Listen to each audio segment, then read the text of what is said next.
underneath that.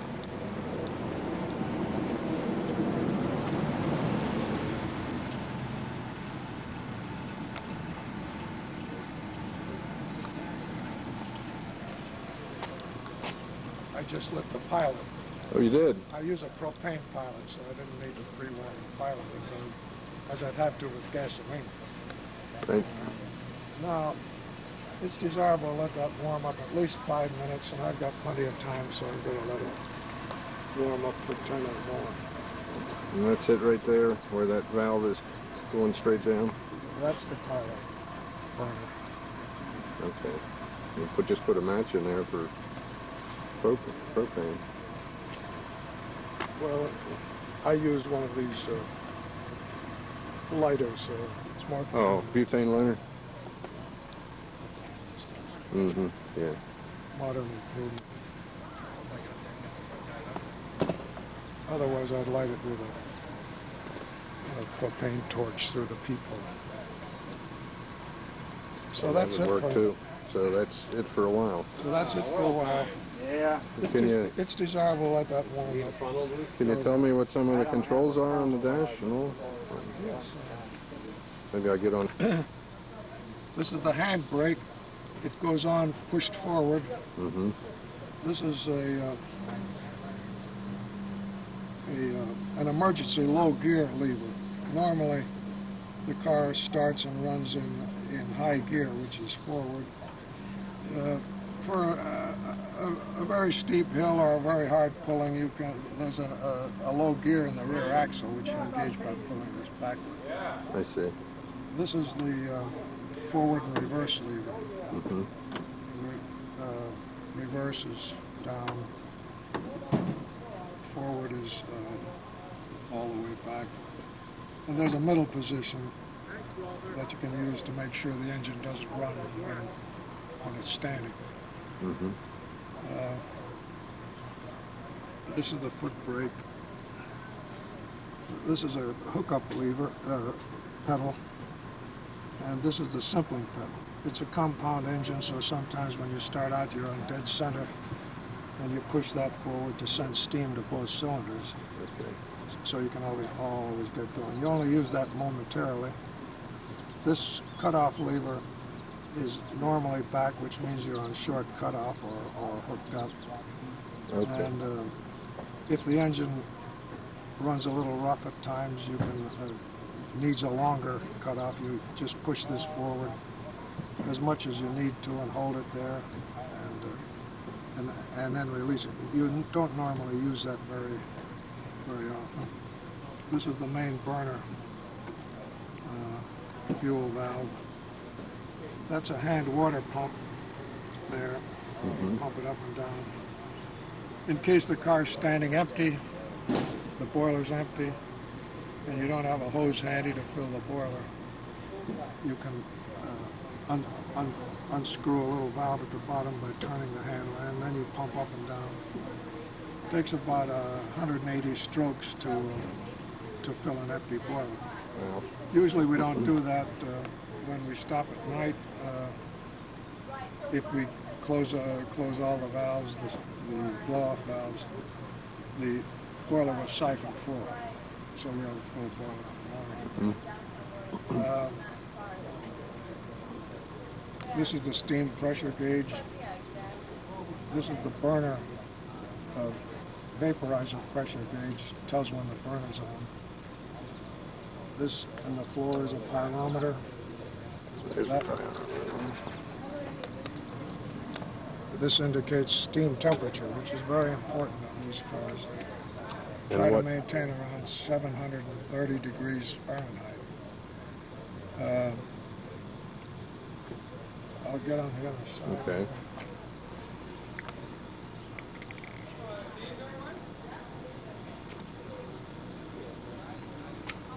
This is the lubricator. It has two sides. I actually use two different kinds of oil. Steam cylinder oil on this side, and when the engine's running, this little ball moves up and down, which tells you that the pump is operating. If you ever need additional lubrication, supposing the drive to this thing fails, you can use the hand pump to put in additional cylinder oil. Also use it when you shut down. Pump extra oil into the engine when you're shutting down to get it coated with oil. This pumps about the same amount of oil into the crankcase. Each of them uses about 40 to 200 miles. Wow, that's very... Yeah. This is the water tank. This is a hand air pump if you don't have any air pressure. I have some left. This is the air pressure in the fuel tank, the black hand. If there's enough pressure left in the fuel tank from yesterday, you don't have to use this. If not, you can use this pump. The throttle is the small wheel in the center of the steering wheel. Turn it clockwise to open it, counterclockwise to shut it. Does it move very far? About a quarter. Does it really? About a Wow. quarter. And it'll stay there where you almost have to keep one hand on it? No, there's a friction Okay. brake on the bottom. It'll hold it. What's under the cover on the floor? Oh. Well, the main thing that's there, you can get at a grease cup, which is on the pump drive. And there's this valve. If you open that valve and you use this hand pump, instead of pumping oil into the steam line, it pumps oil into a line that runs from the steam line to the pressure gauge and also to the water regulator. The idea is then you pump this hand lever enough to fill that line, and then you close this before you run. The idea is that oil protects the gauge and it protects the diaphragm on the water regulator. It also damps the vibrations and steam pressure that you get when the engine's running. And, so that's you only use that very infrequently. About the other brass lever over by the steering column? That brass lever is that's for the drip valves. Oh, okay. There are drip valves on both ends of both cylinders, and there's a linkage that connects them. If you, when you're starting, just starting the engine and it's full of water, you can. It's like your drip on like we have, except it's on the stand. on the side. Yeah, except that I never use it. Really? No. Since you when that gear shift lever's in neutral, you have a free engine.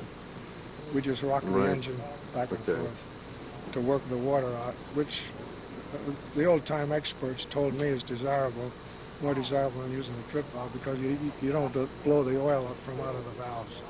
I think that's what I read Roland Garou used to say. Yeah, I got that advice from Roland. He was still alive when I started. Was he? Playing with these. I never met him personally, but I used to correspond with him. Yeah. I'd ask him how to do things, and he was very good about answering. And he really knew whites back to the days when they were originally running. Is that so? Oh, yes, he was an elderly man. So this, of course, is a modern convenience.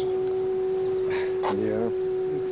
Well, Roland Garou started that too, didn't he? Did he? I don't know. I don't know about that. I think it was even the main burner. Oh, did he?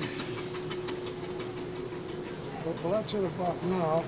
Can we look under the hood, or? Yeah.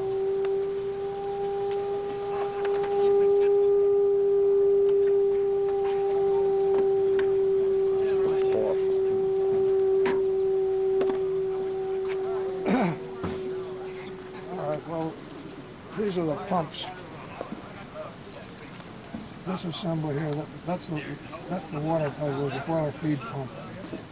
There's one on top and one on the bottom, and there's a yoke device that runs plungers back and forth into the top and bottom pump assembly. The output from each pump goes into this line. The top pump goes in here, the bottom goes in the bottom. And when you're pumping, both pumps feed through this line back to the flow mark, which measures the water flow. The main control on the steam pressure is this so-called water regulator. You don't regulate the fuel as you do on the Stanley. This thing coming up here is really a bypass for the water that's being pumped. If it's closed, then you pump water into the boiler. If it's open, the water goes back through here and returns to the water tank. In the end of this thing, there are four thin diaphragms, a stack of four. Very similar to the Stanley. Which only has one. But there are four of them. The steam goes in here. In this casing, there's a very heavy spring. Looks something like that spring. So the diaphragm pushes against that spring. There's a rod comes forward. There's a pivoted lever here, a pivot at the bottom. And the top of it pushes on this little poppet valve. So when the pressure's high enough, it pushes that valve open and the water bypasses. You can regulate the cutoff pressure with by turning this thing. There's a worm and the worm gear in here that screws the spring tighter or less tight. And that's the basic control on the pressure. These other pumps, this is an air pump. The fuel is fed by air pressure from the main tank, somewhere around 45, 50 pounds per square inch. And as you use fuel, that's got to be pumped up. That's the only thing when you're running that isn't automatic. When you see the fuel pressure dropping, you push a button on the floorboard, and that pulls on this thing, which is holding down the intake valve. So while it's in this position, the piston's going up and down, but the air is just going in and out. It doesn't get pumped. When you push on the flip button, this releases the intake, and then it starts pumping. Comes out here, goes back to the fuel tank. There's a valve here that you can makes the air come out this way, and they could use that to pump up tires. Oh, really? Yeah. So that's pretty much. This is the drive for the lubricator. Whenever the engine's running, this is going up and down. Oh, okay. And there's a little roller clutch in there that advances that shaft. That's the reason you have a telltale, because I had one case where these rollers wore flat and they wouldn't cam in. And they wouldn't cam in. So till I got home, I had to use the hand pump. And when I got home, I made some new rollers, just little pieces of drill rod. And they've been in there ever since.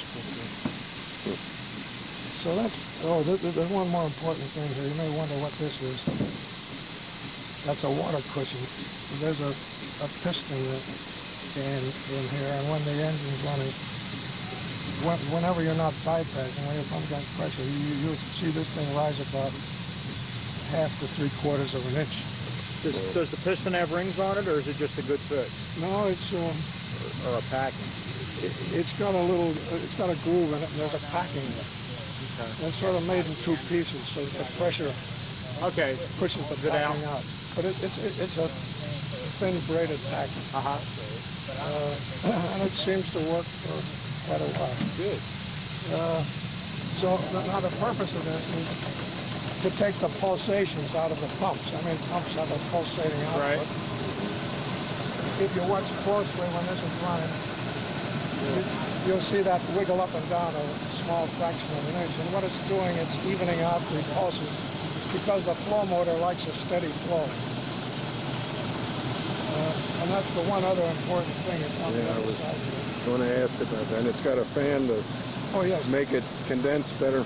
Yeah, there's an engine-driven fan. As you can see, it's a pretty hefty fan, and it draws a good current of air when you're standing still. And it's pretty important. It doesn't condense very well without that fan going. I see it's got a spring tension on the belt drive for the fan. That's kind of nice. Yeah, there's a pretty good spring on there. I had one case where a belt broke or went off the pulley, and that spring popped the fan up, but it went up and hit on some of these outlets and broke a blade off. Oh my! Wow! So for a while, then I had to saw off the blade on the other side. Opposite, so you could run, so right? it wouldn't be so unbalanced. So for a while I had a two-bladed fan. And that's an aluminum fan? That's aluminum. Well, that was good, so you could weld it back. Yeah. No, I didn't have it. Well, I still have it. I was good enough to have a friend that had a spare one. So, you know, it pays to have friends in this business. Well, save the pieces, because you can TIG weld that all back together good as new. I have all the pieces. Yeah. If he ever wants his fan back, well, that's what I would do. That's great. But as a result of that, I put a wire in there to tie that down. So limit it. To limit it. That's a good idea. Well, it's about time. You can't see it too well, but this is the flow motor. There's a cylinder with a piston in it, and there's a tapered groove. So and there's a spring behind it. So when the water stops bypassing,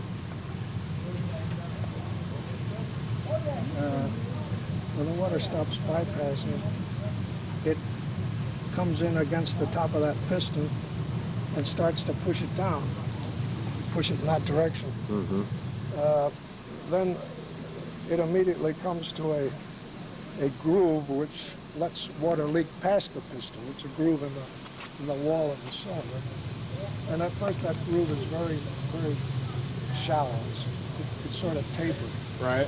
So at first, even a low flow of water will make it move A good bit.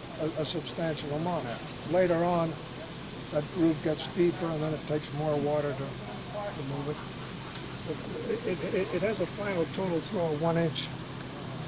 And you see it's moving another rod here, and that's the fuel control rod. This is the fuel valve.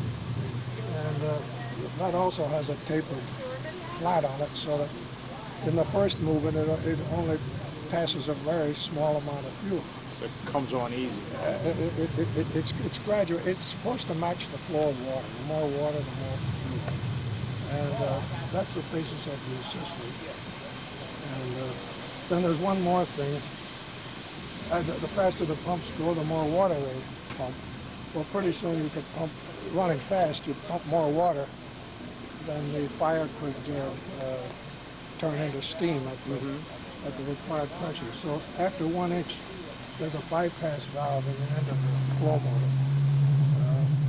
When it's moved 1 inch, it begins to open a needle valve, and that bypasses the excess water back to the tank. So you finally reach a maximum flow.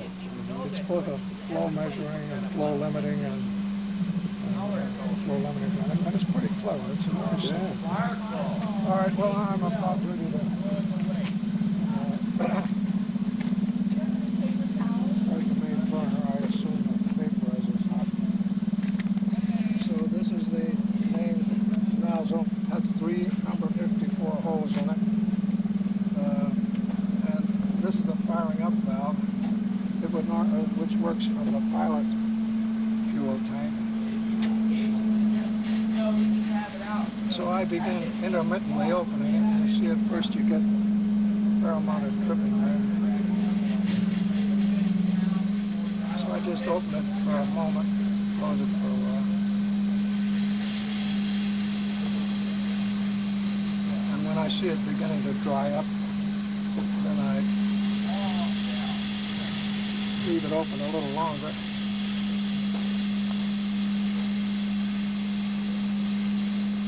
The main thing is not to fire too fast and get too much wet fuel in there, or you have a nice fire. Yeah. You can see where I've had a couple of fires. Now, the design of the burner is sort of self-draining like a baker, though, isn't it? It is. It's self-draining, but You can still go way if over. you get it full of fuel and then try to light it, not being aware of it, Aware of it, that's when you... that's when you get it. So it's best not to be in a hurry. You Right. can light this in 5 minutes, but It's not worth it. it's better not to. Now, I see you got air shutters on that Yeah, burner. Like, is that for variance of fuel, or? well, let me just tell you something. You see the pressure rising very fast. That's not steam yet.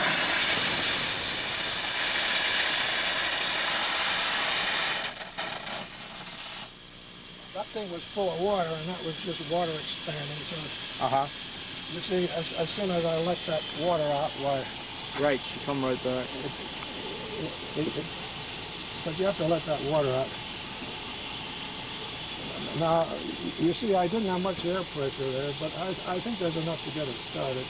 See, I had the tank filled up last night, so there wasn't much air space. gap. Is your temperature up on this? Oh no, it takes a while for the temperature to go up. But then when it comes, it'll go to 2 to 400. You just walk right up there. 730. So. Now the next thing I've got to do before I run out of air is work the water out of the engine. So I'll simple it.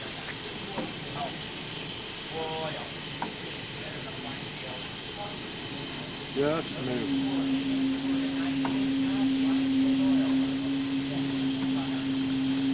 That's it. That's no raw fuel, which means my pilot is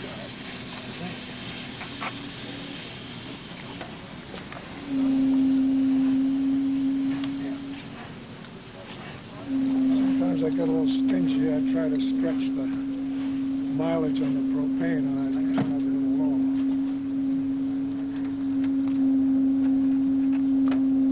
If you open that propane valve on the tank,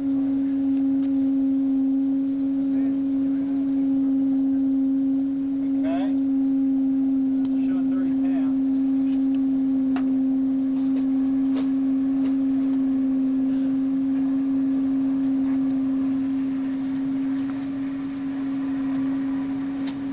On this style propane, you vacuum the valve, or you just open it? no, I just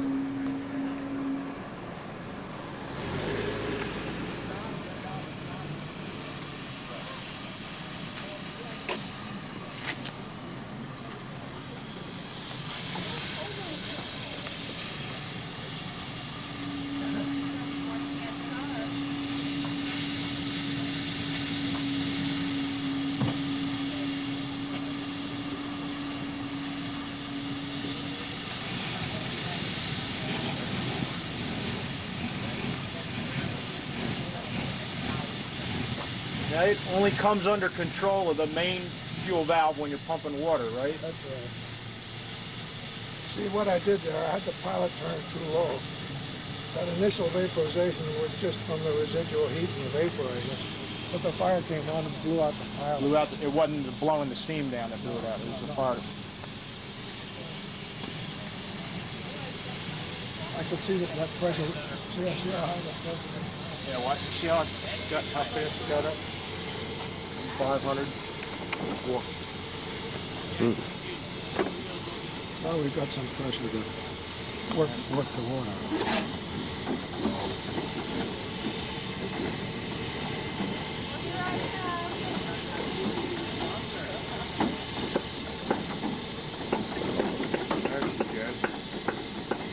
I usually start in the reverse because that's full cutoff. Now you see I'm holding the air button down to get some air in the tank. And that needle's coming up. Yeah, I'm going to make it without hand pumping the air. Now, how much air pressure do you run most of the time? Oh, between 40 and 45. 5. It's supposed to be 50 nominally, but the way this is regulating, that runs a little hot, so...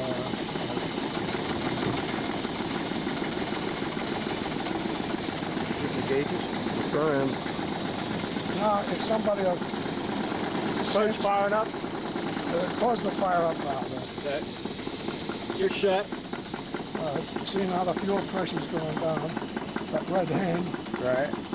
So now I'll open the manual valve, and now the flow motor should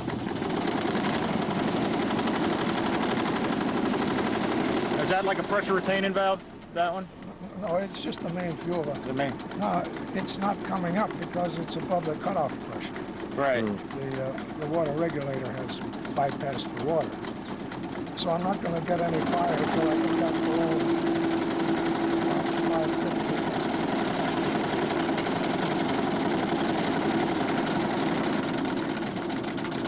I'll sample it, it needs more steam. Gotta see now. There, that should come up. Now it's under automatic. So now it's Ready to go. It's ready to go. You gotta start slowly. The temperature's cold, the steam temperature, of course. Uh-huh. I see it's about 550 on this. I have a thermometer in the well. It's about 550. It should be between 700 and 800. So I'm gonna go over and try to put some water in. Do you want to ride along with me once in a while? That'd be great. Why don't you hop up there and film the ride? Okay.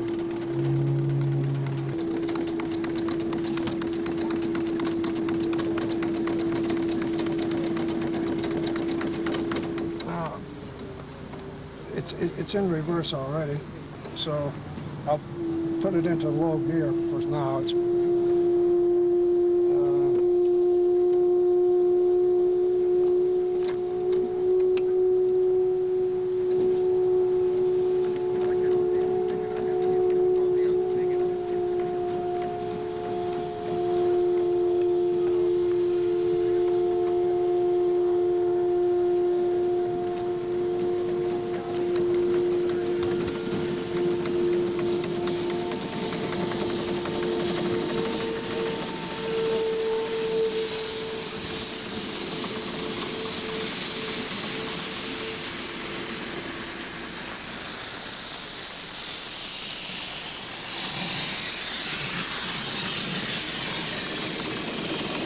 It's in low gear now. For warming it up, it's just as well to warm it up.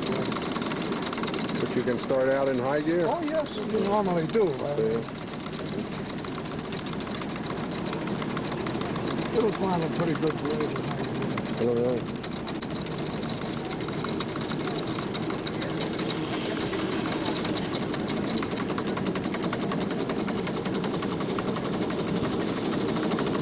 Nice and quiet.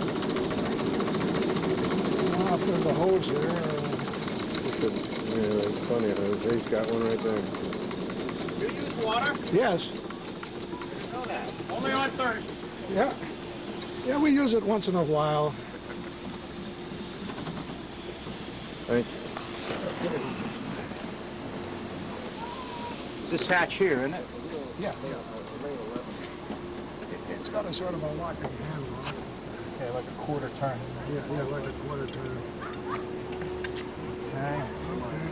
Now, do I want to fill it on top of the diaper or get the hose below the diaper? Oh, no, just on top, but not too big a flow, or you blow the diapers over. All right. That's very nice stuff, that 3M absorbent film. Uh-huh. Of course, the old way of doing it, I'd take paper towels and reach in there and scoop it out. Right. Now, the way you're supposed to originally do it, there's a plug in the back Uh-huh. you can open, and then you can just... Then you just float it off? Then you float it off, but I don't think people appreciate Uh-huh. having that stuff floated off in their driveway. And I know I don't want to float it off at home. So, Right. So I used to take it out with paper towels. I'd be well up to here. Here. Really? Can I see down in there? Yeah, it's just in the hatch. Oh, okay.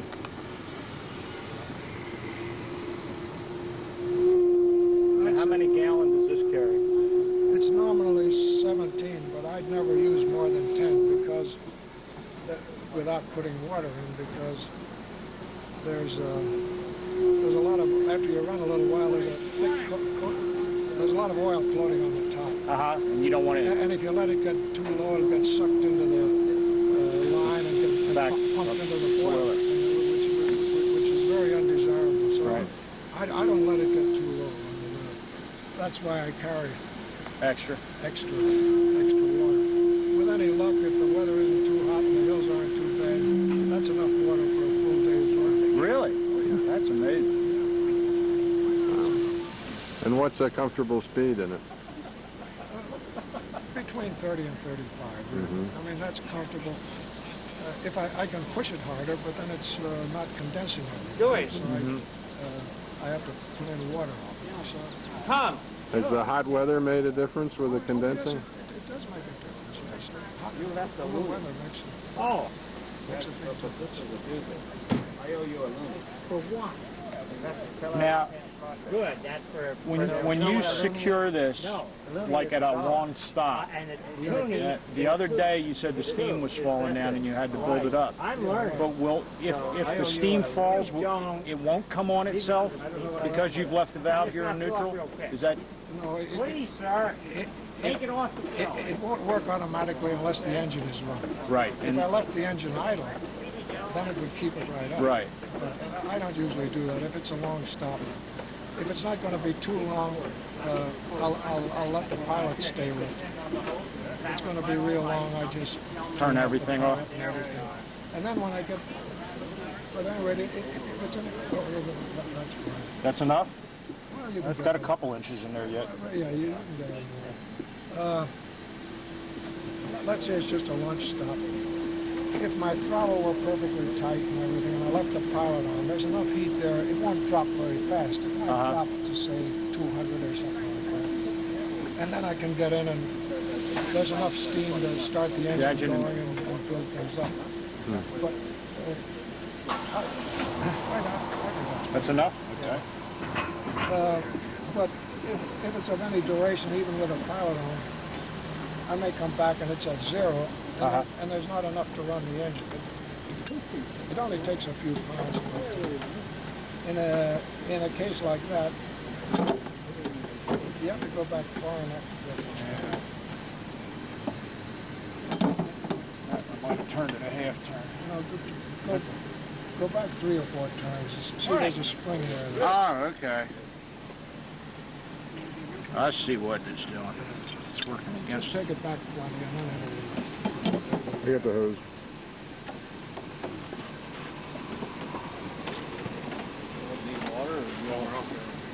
There we go. There's been times I put it in without making sure it caught, and then I thought I lost it. It was in the bottom of the It tank. flipped and went in. Oh, that's lucky. Okay, now I have this one jug to fill. This one here?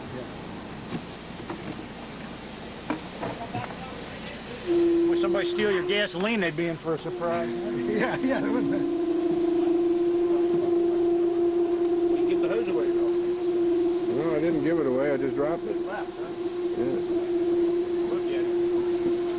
Okay, so what I was getting at is when you come in and park the car, you're going to put the valve gear in neutral, set the brakes, and then do you close the main fuel valve then to hold? It doesn't matter, but it's a safety thing. It's a safety thing to do that. Nothing's going to happen without the engine. Without it running anyway, but okay, because on the Stanleys, if you don't, and the pressure falls in the burn, and you've left your burner, then she can come on unattended. No, the burner can't come on unless there's water going through the thermal. To drive it. Okay. Now, the one thing you have to watch, though, when you're starting up after a long stop, what I do, I usually use the firing up valve. So if there isn't enough to run the engine, I'll use the firing up valve for maybe 30 seconds, not more than that. And if there's enough water to make the pressure come up, well, then I can start the engine and go on. But if the pressure doesn't come up, it means that things are pretty dry on the bottom there, and you don't want to do that. You get your clothes hot. So what I do then, is turn off that valve, open the water pump. There's a valve in the bottom. You have to turn the handle over. and just pump a few strokes, maybe 10, 20 strokes. And generally that'll put enough water in, you'll see, with the hot coils, You'll see it come up. you'll see it come up. So you don't have to pump very long. Mm-hmm. Just 10, 20 strokes, close it again. Then, since you saw it come up, you know there's some water. Then I'll use the fire up valve to get pressure up to maybe 20 pounds, and then use the engine. The engine and run everything. But you want to be careful not to have a wide open burner when there may be low water. I've seen people overheat their Over fire. overfire. That's great. So that's pretty much the story. And then this is the hand air if you don't have any. Yeah, if you have no air at all, and you have to get it started. And how long have you owned it? Oh, more than 30 years. Have you really?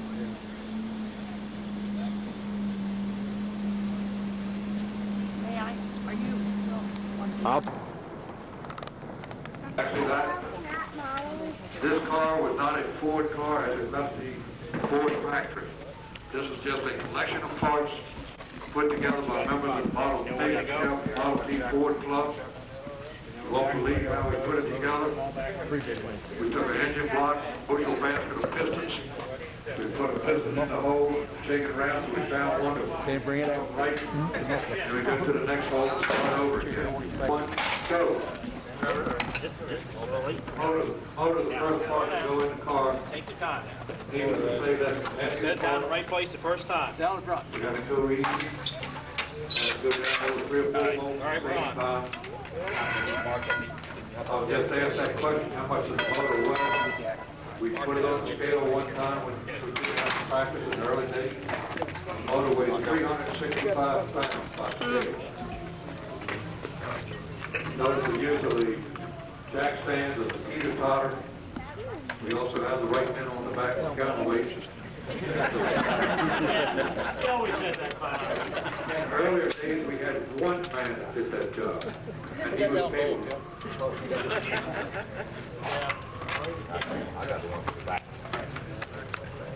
While the front of the car is raised, the front axle goes in, the weight bone's connected underneath, and they'll put the front wheels on, and they'll let it down. We have a little stand that we use for the rear axle. Start hanging the wheels now. Also, we use the knowledge to put it in the Start hanging the wheels. Get one bolt tight, we let down. Not too tight, Just snug, not too We tight, don't know just snug. how many should have been today, but we think it's probably making all the still in existence. Tell us when one nut is reasonably tight.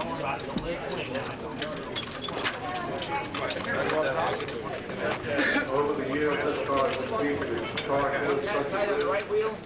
television competition, and all up and down the East Coast and as far west as Chicago.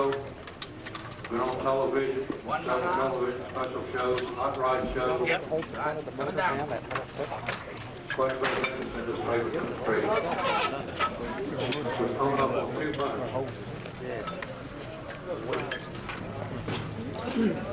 Now you notice a little dolly, maybe you see it used with a jack to the rear. This is one of the critical areas. in. I don't know what that does exactly. Motorized. Closed unit, broken joints to go into the bolt, back to the transmission. Go slow, get ready to turn. Wait a minute now. No hurry, no hurry. Process. In? In. Hold Okay. it there. Yeah, just gonna hold it. The other chart member of this team, not with us today, is the one who used that transmission. Alan's got shackle. Alan. Need to check here. I got to try to park my seat in my pickup. This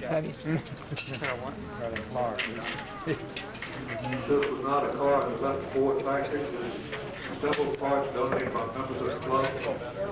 No, I get We you. just put it all together, take the car over, haul it around now and that's one. I'm working on it. Say when, Mark. All right, you can go up. Load up. They got a regular jack thing made. That little dolly, jack to the rear. That won't matter here. It won't matter here. Just snug. You gotta take it apart again.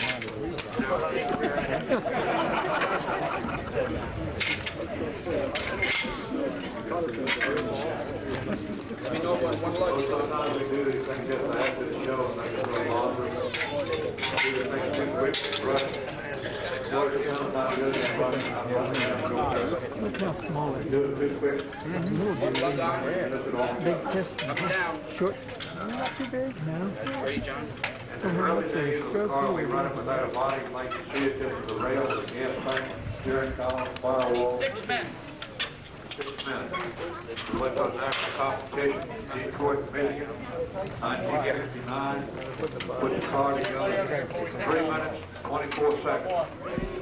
And we lost by 3 seconds. Lost by 3 seconds. Straddle the chassis. Now they got to be real careful going over the wheels and the running board. Somebody don't do the pin box. Straddle the chassis. Watch your handbrake lever. That's over 4 minutes, it's starting to look like an automobile. It looks like it's going to make it 15 minutes. Alright. Box.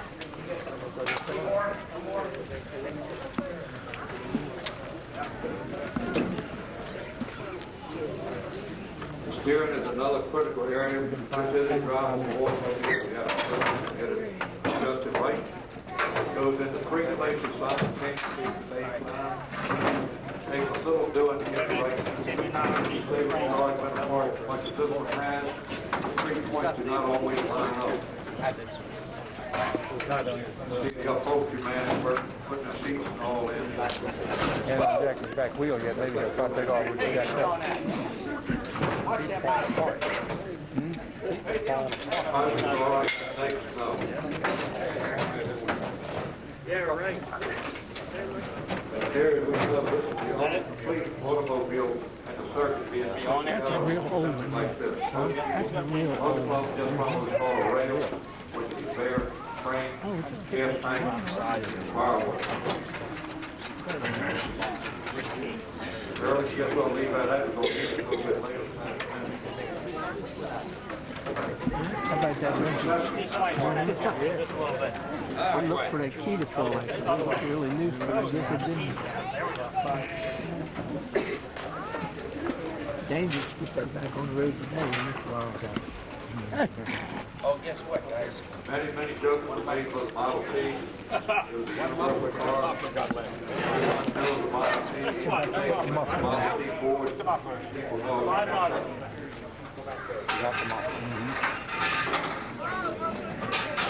Somebody's got to get on the back now. Oh, somebody's got to put the muscle on before they put the body on. You got to hurry, take the body off, back up and do it over. Gotta be about that. In there, we're gonna put the body off. A lot easier to put that on before we put the body on. Yeah, you tell me. Oh, that's farther. Going in? Keep going. You're doing fine, Bob. I need another 6 inches. Come on, move it. We're waiting this up. Okay. Woke up that way. Like I say, this is an experienced team. They got to learn. Maybe this afternoon we'll put the body on.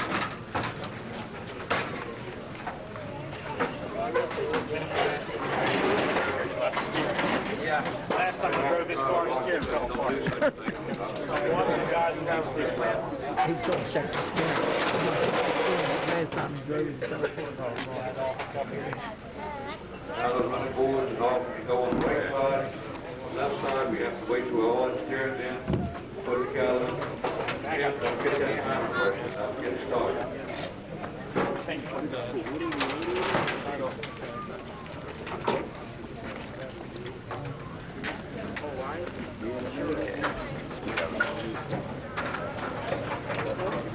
Hold off the way.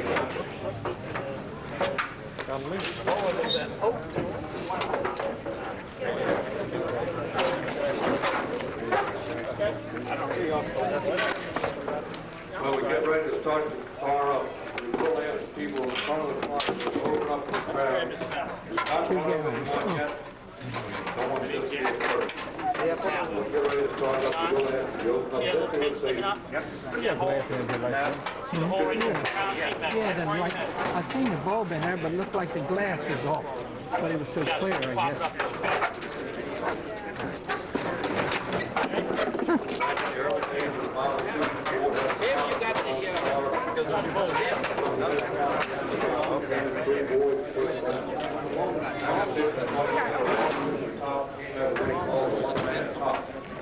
Sure didn't feel late in disassembly all the way. There wasn't much doing like that. Driver in? Driver! Where not the head? How about the other side? Hold on the other side of the bed. Where not on this side?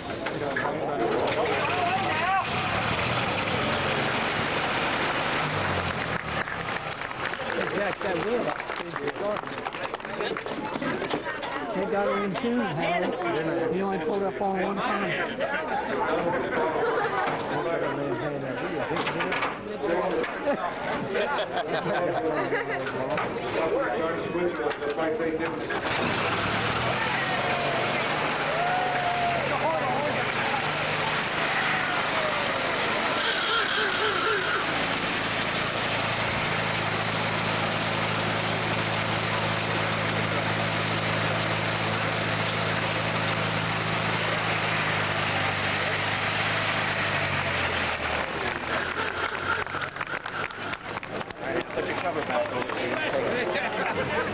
I don't know whether it was 12 minutes. I believe it was only about 10 minutes. Might have been 9. I think it's more than that.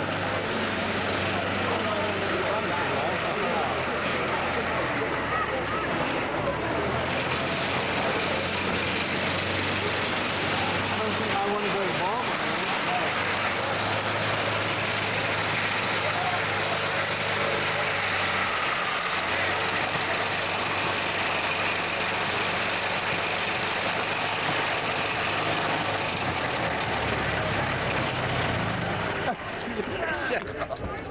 Normally closed. See this wire, which comes from the coil, comes across and attaches there. It looks like it's bolted right to the capstan. It's not. It looks like it. So when you open that contact, the current's always flowing. When you open the contact, you get a spark. And so it's a timed spark. So you doing anything with your stuff right now? No. There's a voltage. It's the same as if you took your vacuum cleaner. What is the voltage? You have any idea? No, I don't. It's a high tension magneto, but I don't know what that voltage is. I would think it would have to be at least half to that 6,000. Well, you can get a pretty good arc with it if you've got enough current for it too, without the voltage, which was news to me. But if you've got a heavy flow of current. Could you get it? You still have the Marlin phone? Don't care. I think you're right. About 10 miles, then you get rid of it. So everybody wants a mile and cheap. How are you going to go? I only got 2 of them. Well, yeah. 40 minutes right after.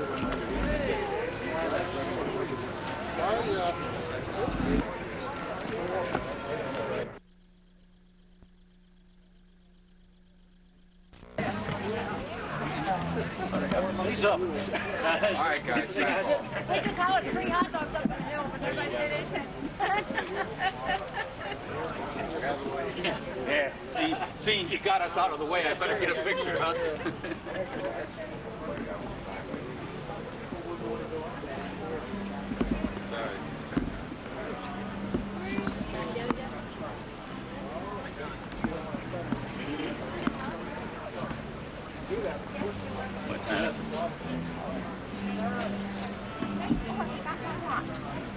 You know, last night I took it off.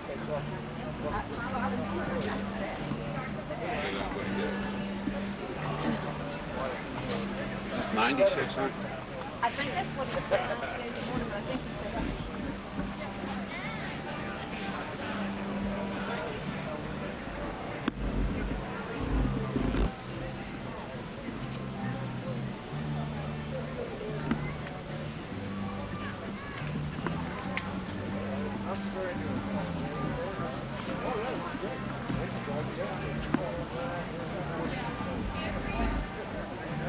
Hardwood.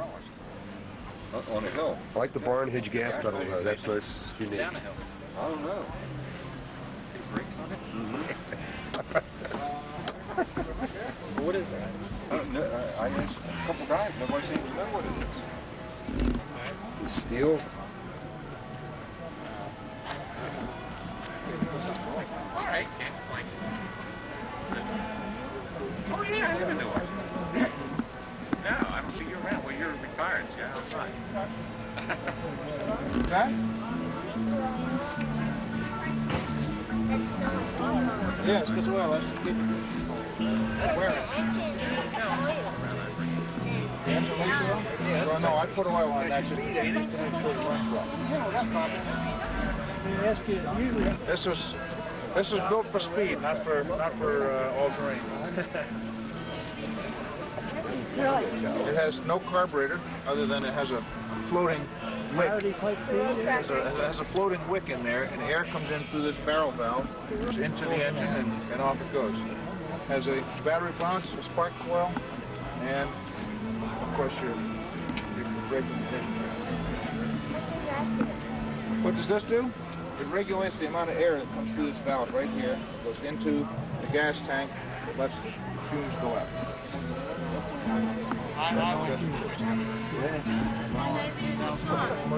That is a brake. See it right here? The other one's a back brake. You got it.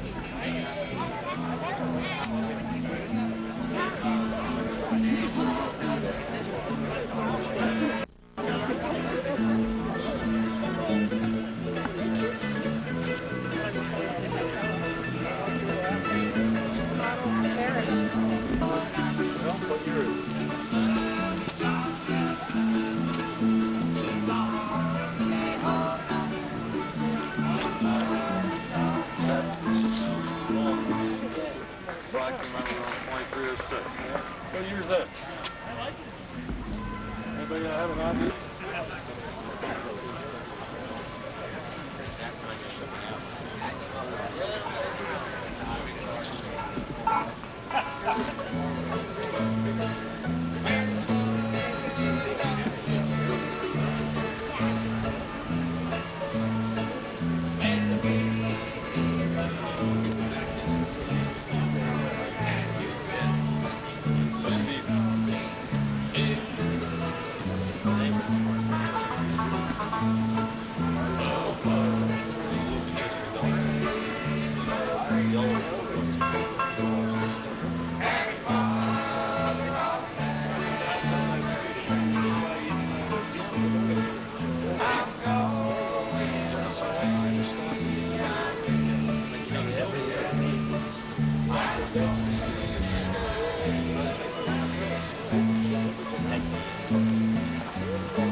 Gave that the same. I don't know how it was.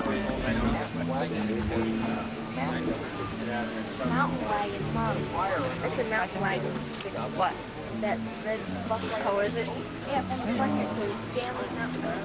Yeah, I see that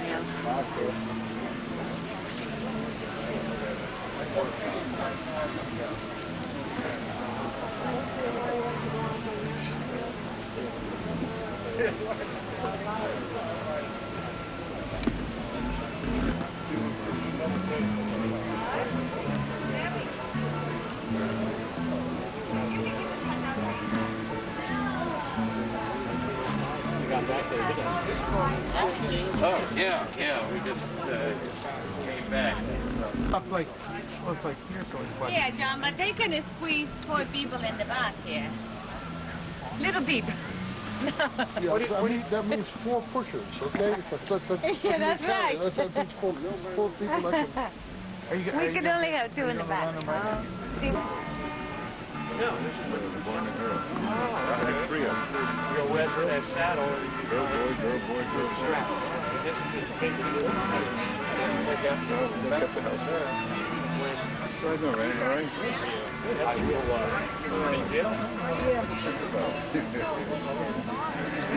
Well, we go to Florida every winter. So Yeah, I know, I don't get bored. I know you then in the summertime.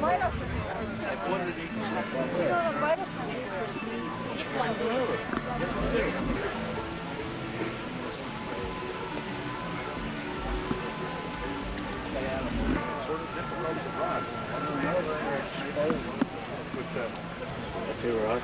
Yeah. That's like those. Work the Oh, same. one glove. Yeah. Put the flash on the first.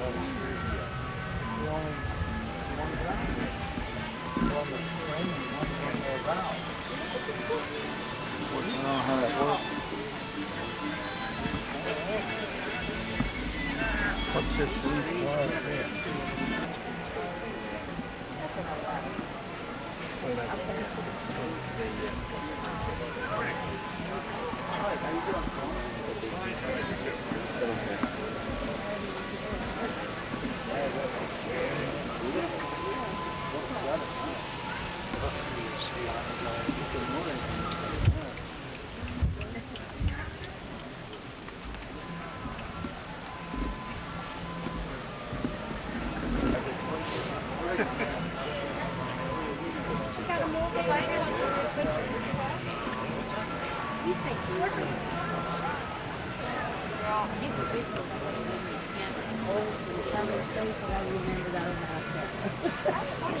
And Halo 1911.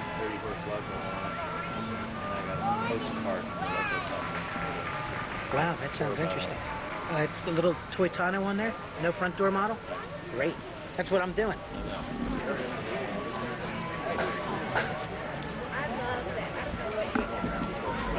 We got a modern.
Those cast iron, look out for a little mirror.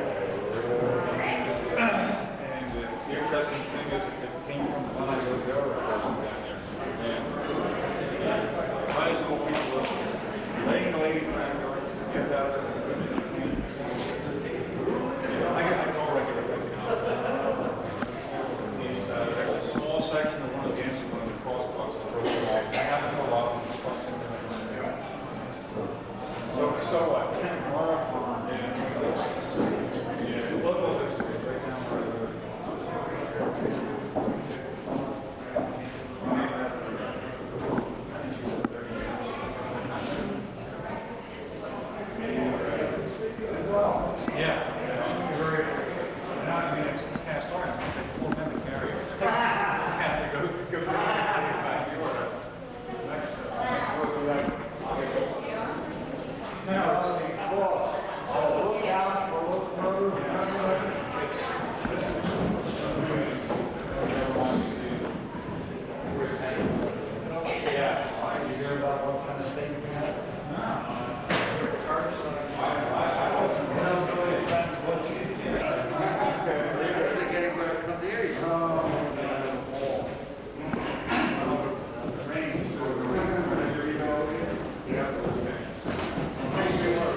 you're running.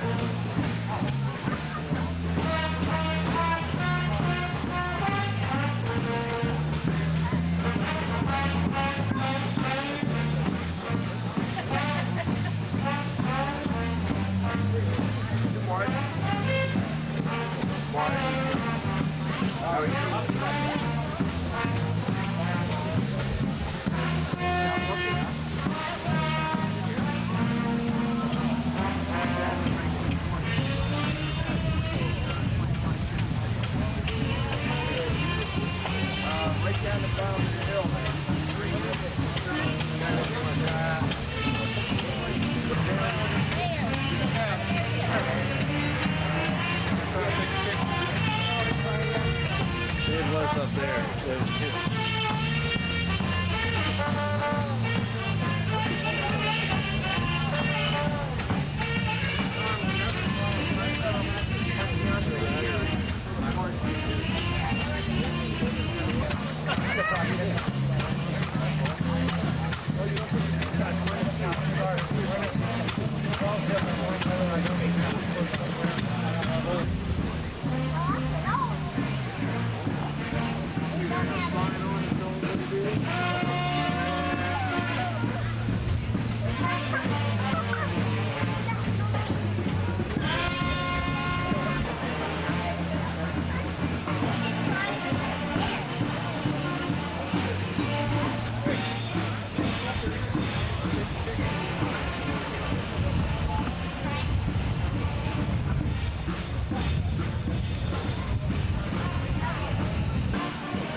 Better than a rock.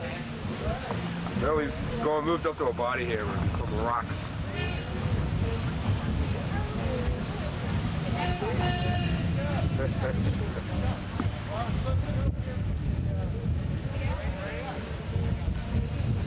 Brass front axle on it. Does it?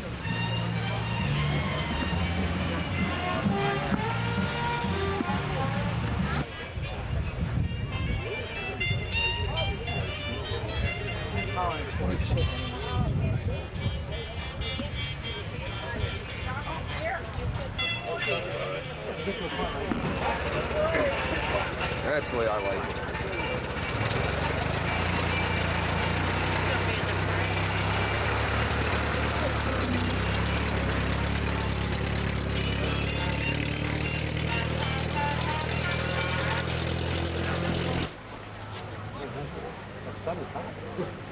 What?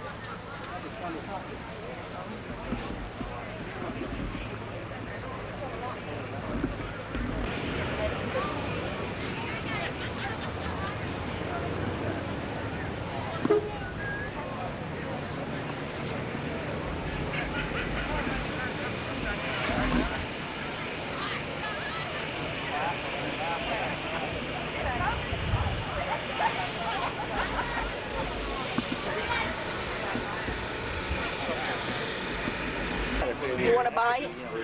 Yeah. Oh my gosh. How you guys doing? 2 weeks in a row. And but it's still